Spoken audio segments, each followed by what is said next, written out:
अस्सलाम वालेकुम दोस्तों, भाई साहब जापान से मोहम्मद इदरीस आपकी खिदमत में हाजिर है जापान से। दोस्तों आज की वीडियो है जी जापान के वीज़े के बारे में, वर्किंग वीज़े के हवाले से। कि कुछ दोस्तों ने पूछा था कि जापान का जो वर्किंग वीज़ा है ये कितने का मिल सकता है या कितना टाइम वगैरह इसमें लगता है।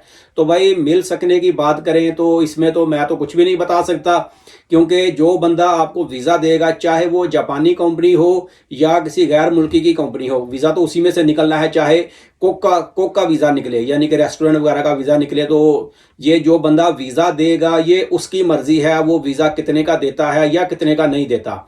अब अगर इसके ऊपर दूसरी बात करें कि भाई आप खाली ये ना देखें, या कुछ लोग पूछते हैं जी वीज़ा निकलने में कितना खर्चा आता है। तो भाई वो निकलने का खर्चा बाद की चीज़ है, लेकिन वो निकलने का खर्चे का वीज़ा अप्लाई करने तक जो पहुंचना होता है वो कंपनी का सारा सिस्टम चला के तो फिर उस स्टेज तक बंदा पहुंचता है कि फिर वीज़ा निकल सके। यानी कि अगर आज कंपनी बनाए और सुबह वीज़ा जमा कराएं तो 100% वो वीज़ा निकलेगा ही नहीं, क्योंकि आप जब कुछ काम करेंगे, कोई टैक्स वगैरह पे करेंगे तो ही वीज़ा निकलेगा। यानी कि एक सिस्टम पूरा आप चलाएंगे तो ही वीज़ा वगैरह निकलता है। तो मेरे ख्याल से इसमें समझ आ गई होगी कि जो लोग कारोबार अपना कर रहे हैं तो वो कारोबार पहले बनाया है, फिर उसको चलाया है, फिर उसके टैक्स वगैरह भी दे रहे हैं। तो उसके बाद वो अगर किसी बंदे का वीज़ा निकालते हैं तो ये उनकी मर्जी है, भाई उन्होंने मेहनत की है, वो कितना टाइम उन्होंने दिया है। तो अगर वो बंदे से पैसे ले रहे हैं तो कितने ले रहे हैं कितने नहीं ले रहे, ये तो सारा उस बंदे के ऊपर है। चाहे जापानी कंपनी हो या किसी गैर मुल्की की कंपनी हो, तो ये सारा सिस्टम इसी तरीके से चलता है। अब इसके बारे में तो कन्फर्म नहीं बताया जा सकता कि कौन बंदा कितने पैसे का वीज़ा बेच रहा है या दे रहा है या क्या कर रहा है। तो क्योंकि दूसरा सिस्टम ये भी है कि जिस बंदे का वीज़ा होगा तो काम भी उसी बंदे के पास ही करने की इजाज़त है, किसी और जगह पर काम करने की इजाज़त नहीं है। अगर करते पकड़े जाएंगे तो जुर्माना होगा और सज़ा भी हो सकती है और बंदे को डिपोर्ट भी किया जा सकता है, और जिस बंदे का वीज़ा है कंपनी वाले का उस बंदे को भी प्रॉब्लम हो सकती है। तो ये सारी डिटेल है इसमें थोड़ी सी मुख्तसर सी।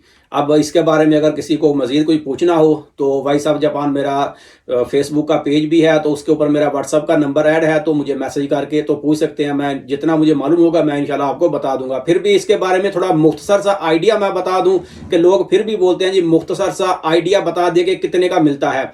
तो भाई आइडिया तो मैं कुछ भी नहीं बता सकता, जो मैंने सुनी सुनाई बात है वो मैं आपको बता सकता हूं कि कोई बंदा बोलता है जी 20 लाख भी बोल रहे हैं, कोई 25 भी, कोई 30 भी। बस इसके अंदर अंदर ही आप देख ले क्या सिस्टम है। 15 का तो मेरे सुनने में नहीं आया कि कोई बंदा बोले जी 15 लाख का भी वीज़ा मिल रहा है, लेकिन यार 20, 25 और 30 तक भी आ रही है ऑफर। यानी कि सुनने में ये चीज़ें आ रही है। अब आप खुद सोचना है, आपने सोचना है कि अगर आप 20 लाख का वीज़ा, मैं आपको चलिए थोड़ा सा इसके बारे में बता देता हूं कि आप खुद सोचें कि 20 लाख का वीज़ा लेकर टिकट वगैरह आपने अलहदा से लेनी है।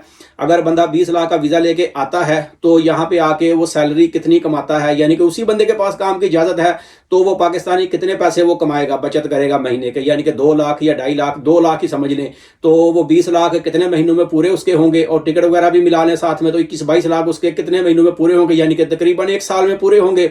उसके बाद फिर वीज़ा रीन्यू करवाना है, तो ये रीन्यू करवाने में कितना खर्चा आएगा, तो ये फिर उसी बंदे की मर्जी होगी जिस बंदे से वीज़ा आपने लिया है कि वो वीज़ा आपका फ्री में रीन्यू करता है या आपसे पैसे लेता है, थोड़े लेता है, ज़्यादा लेता है।